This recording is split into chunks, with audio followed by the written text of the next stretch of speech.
आज का मेरा टॉपिक है हाइपरटेंशन। तो चलिए स्टार्ट करते हैं। हाइपरटेंशन का दूसरा नाम हाई ब्लड प्रेशर।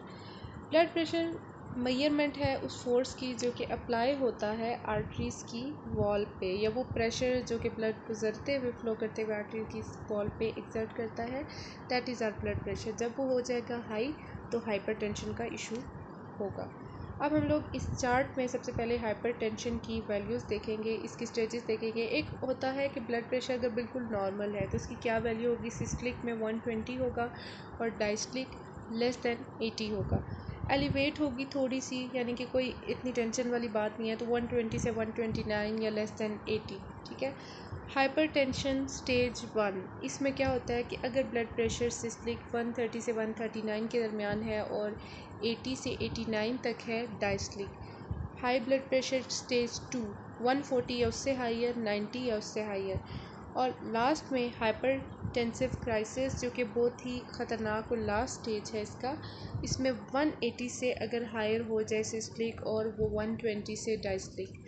अब हम लोग देखेंगे कि कॉमन सिम्टम्स हाइपरटेंशन के कैसे पता चलेगा, क्या निशानियां होंगी कि पेशेंट को हाइपरटेंशन है। वैसे तो इसको हाइपरटेंशन को साइलेंट किलर कहा जाता है, खामोश कातिल।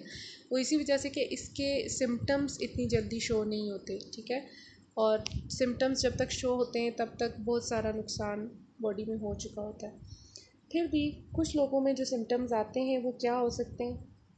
सबसे पहले तो हम ये देखेंगे नोज़ ब्लीड, नाक से खून आना, हेडेक होगा, सर दर्द और चेस्ट पेन हो सकता है।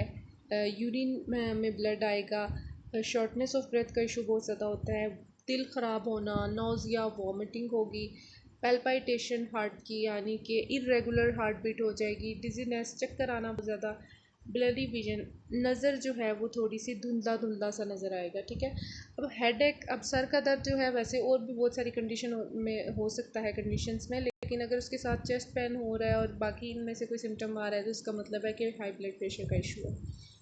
उसके बाद कॉजेज़ क्या हो सकती हैं हाइपरटेंशन की। सबसे पहली कॉज तो यह है कि एज के साथ साथ हाइपरटेंशन हो जाती है, ब्लड प्रेशर इंक्रीज़ होता है। उसके अलावा कोई स्ट्रेस हो उसकी वजह से हो सकता है। कुछ लोग सॉल्ट अपनी डाइट में बहुत ज़्यादा लेते हैं, उसकी वजह से हाइपरटेंशन का एक इशू हो सकता है। ओबेसिटी, वज़न बहुत ज़्यादा होना, इसीलिए कहते हैं हेल्दी वेट रखना चाहिए ताकि आपका ब्लड प्रेशर कंट्रोल में रहे। और कुछ लोगों में हेरिडिटरी है, यानी कि जीन्स में ये चीज़ आती है, फैमिली हिस्ट्री होती है। उसके बाद हाइपरटेंशन की कॉजेज़ को हम लोग फिर डिटेल में ही मज़ीद देखेंगे कि प्राइमरी हाइपरटेंशन और सेकेंडरी हाइपरटेंशन कैटेगराइज कर दिया कि दोनों की क्या क्या कॉजेज़ हो सकते हैं। प्राइमरी जो है वो ये होता है हाइपरटेंशन कि वो डेवलप होता है वक्त के साथ साथ, उसको टाइम लगता है डेवलप होने में। सेकेंडरी जो है ना वो क्विकली हो जाता है और इसके जो इफ़ेक्ट्स हैं ना वो भी बहुत ज़्यादा स्पेयर होंगे। प्राइमरी में जीन्स की वजह से, स्मोकिंग अगर कोई करता है, ओबेसिटी, वज़न बहुत ज़्यादा, high salt intake, alcohol consumption बहुत ज़्यादा हाई है, स्ट्रेस है, एजिंग है, लैक ऑफ एक्सरसाइज, यानी कि फ़िज़िकली बिल्कुल भी एक्टिव नहीं है, सेडेंट्री लाइफस्टाइल है। और सेकेंडरी में अगर कोई डिज़ीज़ है, हार्ट के अंदर कोई डिफेक्ट है, ठीक है, जैसे बाय बर्थ भी कुछ डिफेक्ट होते हैं, किडनी के अंदर कोई डिज़ीज़ है, ऑब्स्ट्रक्टिव स्लीप एपनिया है, और इसके अलावा कुछ मेडिकेशंस या इलीगल ड्रग्स के यूज़ की वजह से भी हो सकता है, एड्रीनल और थायराइड कंडीशन की वजह से भी हो सकता है सेकेंडरी हाइपरटेंशन। उसके बाद अगर हाइपरटेंशन हो गया है तो उसकी वजह से हमारे कौन कौन से बॉडी सिस्टम जो हैं वो थ्रेट मिल सकते हैं उनको, ये चीज़ हम देखेंगे। ब्रेन के अंदर अगर हम बात करें तो हाइपरटेंशन की वजह से स्ट्रोक हो सकता है, ठीक है। आइज़ में विजन लॉस हो सकता है, हार्ट में हार्ट अटैक के चांसेस हैं अगर हाइपरटेंशन को ट्रीट ना किया जाए, हार्ट फेलियर हो सकता है। उसके अलावा किडनीज़ में किडनी फेलियर हो सकता है, और रिप्रोडक्टिव सिस्टम की बात करें तो सेक्सुअल डिसफंक्शन भी आ सकता है। उसके बाद हम लोग हाइपरटेंशन के ट्रीटमेंट की बात करेंगे। सबसे पहले हम लोग ये देखेंगे कि हम लोग इसको प्रिवेंट कैसे कर सकते हैं, ठीक है। सॉल्ट की इंटेक को कम कर देना है, 5 ग्राम डेली से कम होनी चाहिए सॉल्ट की इंटेक। नमक कम खाएं, फ्रूट्स वेजिटेबल्स रेगुलरली ज़्यादा यूज़ करें, और जो फूड है, जंक फूड है, ट्रांस फैट, सेचुरेटेड फैट बिल्कुल अवॉइड करने चाहिए। टबैको, स्मोकिंग वगैरह, अल्कोहल, इन सब चीज़ों को बिल्कुल ख़त्म कर देना है। फ़िज़िकली एक्टिव हो, एक्सरसाइज करें, सेडेंट्री लाइफस्टाइल जो है प्रॉब्लम कॉज कर सकता है।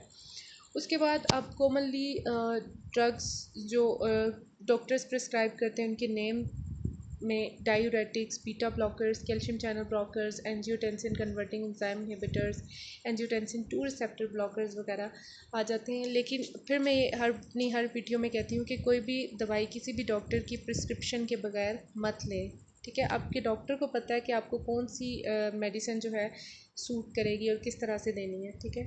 तो इसलिए मेडिसिन खुद से मत लें। उसके बाद हम लोग देखेंगे कि और क्या तरीके हैं। मेडिसिन तो चलेगी, उसके साथ साथ क्या चीज़ें ऐसी जो हम लोग ब्लड प्रेशर को कंट्रोल करने के लिए कर सकते हैं। तो सबसे पहले है एक हेल्दी डाइट लें जिसके अंदर पोटेशियम ज़्यादा हो, फाइबर ज़्यादा हो, ठीक है। और अभी आगे हम देख लेंगे कि पोटेशियम किन चीज़ों में ज़्यादा होता है। ज़्यादा से ज़्यादा पानी पिएँ, कम से कम 8 गिलास पानी डेली पीना चाहिए। रेगुलरली एक्सरसाइज करें, स्मोकिंग छोड़ दें, अल्कोहल की कंजम्पशन बिल्कुल ख़त्म कर दें, सॉल्ट जो है उसकी इंटेक कम कर दें, स्ट्रेस अवॉइड करें, खुश रहने की कोशिश करें, ऐसी एक्टिविटीज़ करें जिससे स्ट्रेस को जो है रिड्यूस किया जा सकता है। जैसे कि योगा कर लिया, एक्सरसाइज कर ली, माइंड डाइवर्ट करने के लिए कोई और एक्टिविटी कर ली, और एक हेल्दी बॉडी वेट मेंटेन करें, क्योंकि कुछ लोगों में बॉडी वेट जो है उसको आइडियल रखने से ब्लड प्रेशर का इशू रिजॉल्व हो जाता है। अब पोटेशियम रिच फूड कौन से ऐसी खाने की चीज़ें जिनमें पोटेशियम बहुत ज़्यादा हो। वाटरमेलन है फ्रूट्स में, वाइट बीन्स आ जाते हैं, ठीक है। बनानास है, स्पिनच है, एवोकाडो, स्वीट पोटैटो, ये सारी चीज़ें जो है बड़ी अच्छी हैं ब्लड प्रेशर के पेशेंट्स के लिए। Thanks for watching.